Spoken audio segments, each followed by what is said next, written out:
Então nós percebemos que a morte ela é inevitável e quando desencarnamos seremos herdeiros de nós mesmos.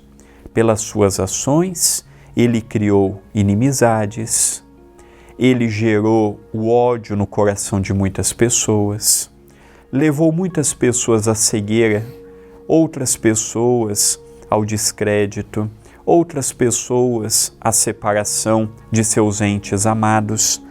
E nós percebemos que as nossas ações não ficam impunes. Perante a lei dos homens, eu posso até não acertar com aquilo que cometi de errado, mas não fica impune perante a lei divina. E aqueles que ele havia maltratado, perseguido, castigado e matado, muitos não o perdoaram. Alguns sim, alguns conseguiram perdoar, alguns conseguiram continuar sua jornada terrena, alguns deram continuidade à sua evolução, mas muitos ficaram presos ainda pelas teias do ódio. E quando este nosso irmão desencarna, ele é atraído por essas forças, ele é manipulado por eles, ele é castigado pela sua própria consciência. Então nós percebemos que era um pobre infeliz.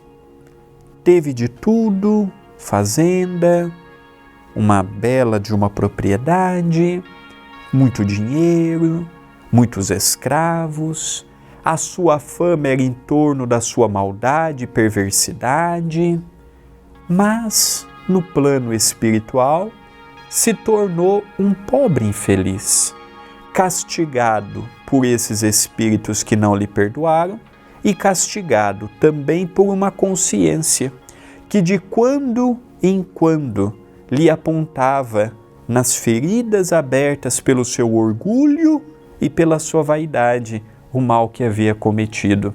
Então nós não estamos diante de um espírito simplesmente maldoso, nós estamos também diante de um espírito infeliz, de um espírito que não tinha e não tem noção do que é a vida humana, o trato para com o próximo. Provavelmente foi a sua própria educação, foi o que ele aprendeu desde cedo, foi o que ele absorveu, e ele foi mantendo, alimentando e se tornando esta pessoa perversa. Então estamos diante de um espírito que não precisa da nossa parte, ao lermos esta história, da nossa raiva, do nosso pensamento desequilibrado. É um espírito infeliz que precisa de muita oração para conseguir o perdão daqueles que ele ofendeu e também para que ele consiga o auto-perdão pelas suas atitudes. É interessante que nós sabemos que quando a criatura desencarna, ela fica um tempo ao corpo sem poder ter reação.